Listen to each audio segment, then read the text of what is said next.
Welcome to Mansoor channel. இன்றைக்கி நம்ம ஒரு சூப்பரான பாஸ்தா ரெசிபி தான் பண்ண போகிறோம். வாங்க அது எப்படி பண்ணுறதுன்னு பார்க்கலாம். ஒரு பேனில் நான் வந்து 3 டேபிள் ஸ்பூன் அளவுக்கு எண்ணெய் வந்து ஆட் பண்ணியிருக்கேன். எண்ணெய் வந்து நல்லா சூடாகட்டும். இதில் பட்டை, லவங்கம், ஏலக்காய் இது எல்லாத்தையுமே ஆட் பண்ணிடலாம். ஒரு 1/4 டேபிள் ஸ்பூன் அளவுக்கு ஜீரகம்,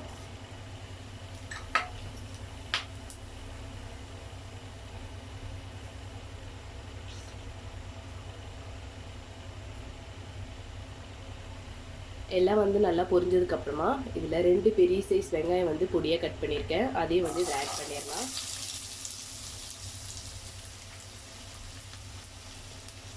ஆட் பண்ணிவிட்டு இது நல்லா வந்து மிக்ஸ் பண்ணி விட்டுருங்க.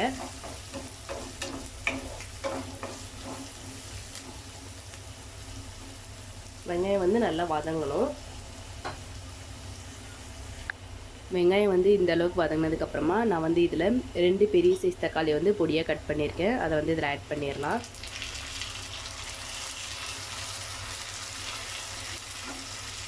ஆட் பண்ணிவிட்டு இதையும் நல்லா மிக்ஸ் பண்ணி விட்டுருங்க.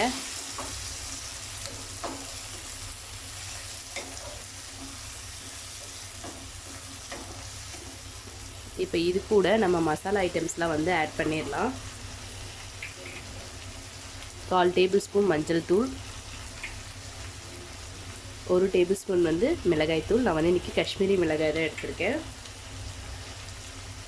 1 டேபிள் ஸ்பூன் தனியாத்தூள், 1/4 டேபிள் ஸ்பூன் ஜீரகத்தூள்,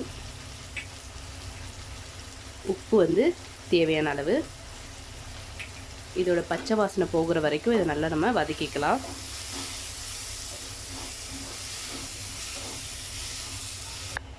பாருங்கள், மசாலா வந்து நல்லா ஃப்ரை ஆகிடுச்சு. எண்ணெயை வந்து நல்லா பிரிஞ்சு வர அளவுக்கு அந்த மசாலாலேருந்து எண்ணெய் வந்து வந்துட்டுருக்கு. இப்போ இந்த ஸ்டேஜில் இந்த மசாலாலாம் வந்து கொஞ்சம் ஓரமாக இது மாதிரி நம்ம தள்ளிக்கலாம். இப்போது இதில் நான் வந்து 3 முட்டை வந்து இது மாதிரி உடச்சி எடுத்திருக்கேன். அதை வந்து இதில் ஆட் பண்ணிடலாம்.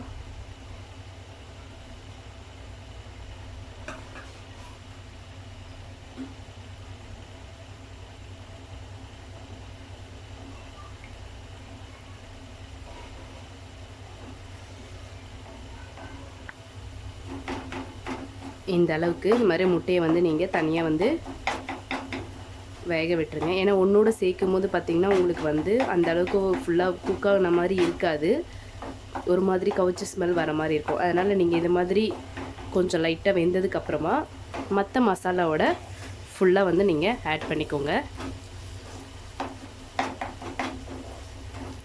இது மாதிரி ஆட் பண்ணும்போது முட்டை வந்து உங்களுக்கு ரொம்ப வந்து உள்ளே வந்து கலந்த மாதிரி இருக்காது. ஒரு பாஸ்தாவில் வந்து பார்க்கும்போது நல்லா சூப்பராக இருக்கும், டேஸ்ட்டாக இருக்கும்.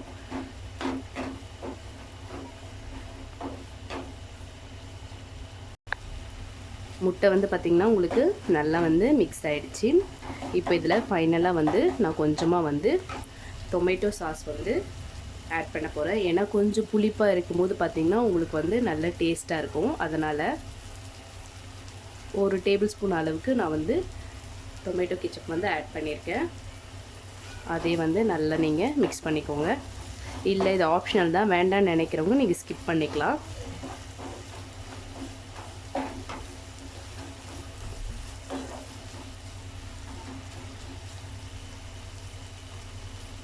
நல்லா மிக்ஸ் பண்ணதுக்கப்புறமா நான் வந்து இதில் வேக வச்ச இந்த பாஸ்தா வந்து ஆட் பண்ணுறேன்.